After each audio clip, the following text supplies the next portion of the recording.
It's Laba Day today. Ready na? Ready nang maglaba si Inday. Hi everyone! Samahan niyo naman akong maglaba today.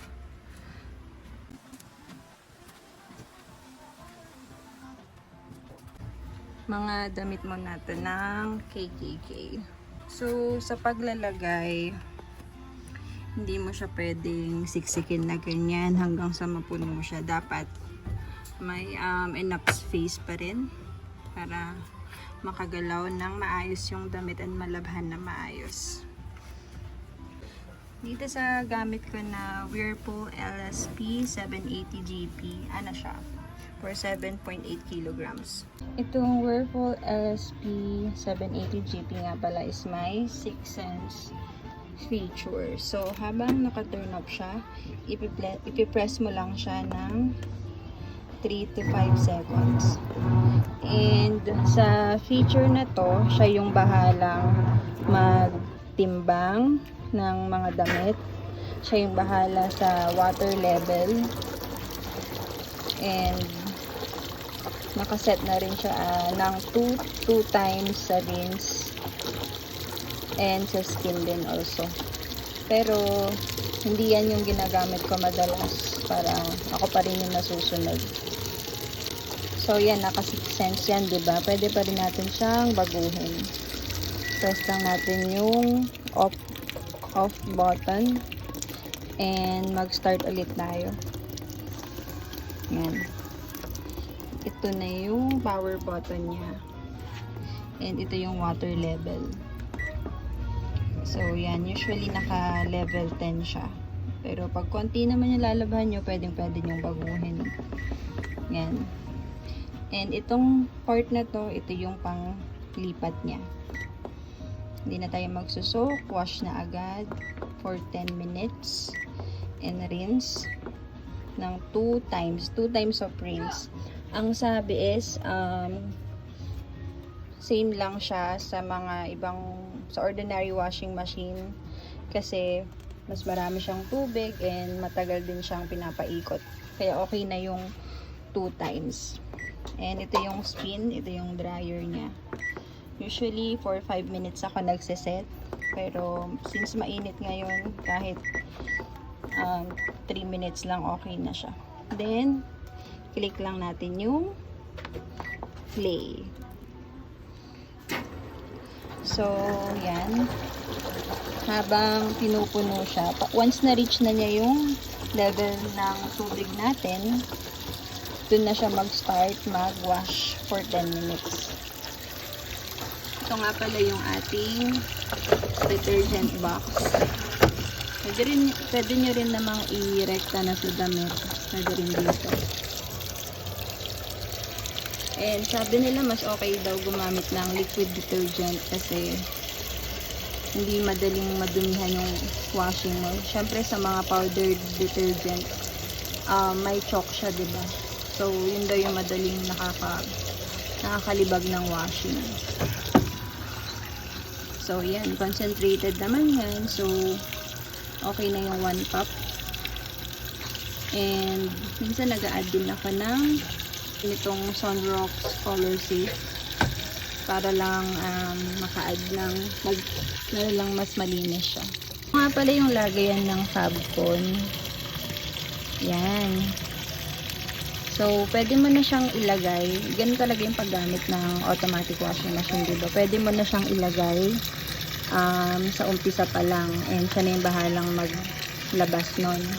Pero ang nangyayari kasi is nilalabas niya sa first rinse pa lang. So, nakukuha kong feedback sa iba is parang hindi maamoy daw yung Fabcon. Ang ginagawa niya pala is nilalabas niya agad sa first rinse. So, sa second rinse wala nang Fabcon. So, ang ginagawa ko, inaantay ko munang matapos yung first rinse. And pag second banlaw na, dun nga ako naglalagay manually ng Fabcon. Nakarekta na siya. So, usually, pag 12 minutes, ano na siya, pwede na siyang lagyan. So, yan. Hintayin lang natin mapuno and magwawash na siya. Yan. Ang uniform ng kids at mga undies is ipapa-hand wash muna natin sa tiya. Yan. So, ito na guys. Nagwa-wash na siya. And ang maganda lang dito, pwede mo siyang i-open habang nag-spin siya. So, sa mga gustong magkusot is pwedeng-pwede naman. Hindi mo lang siya pwedeng i-open pag nagda-dryer siya. Yung spin na part. Yan. Hindi mo siya pwedeng i-open doon kasi mag-error siya and mag-stop. So, yan. Nag-rinse na siya. Tapos na siyang mag-wash. During this time, bawal na siyang buksan kasi mag-error siya dito. And every wash, every rinse, may spin siya. So, parang yun na yung pagpiga niya. Ayan, nag-spin na siya. Ayan, so, first rinse na siya. And, yan, pwede natin i-open. And kung may mga magbuhol-buhol, pwede natin ayusin. Yan.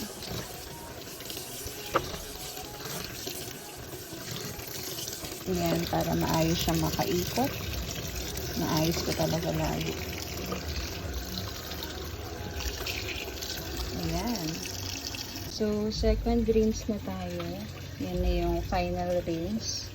And, habang nagsasalin siya ng tubig, pwede na tayong ito yung technique ko para mabango pa rin yung nilabahan natin. Ito nga pala yung gamit ko. Oops.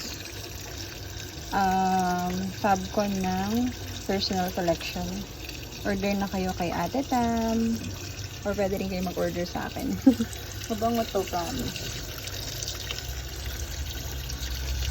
Yan. So, 2 cups yung ilalagay natin.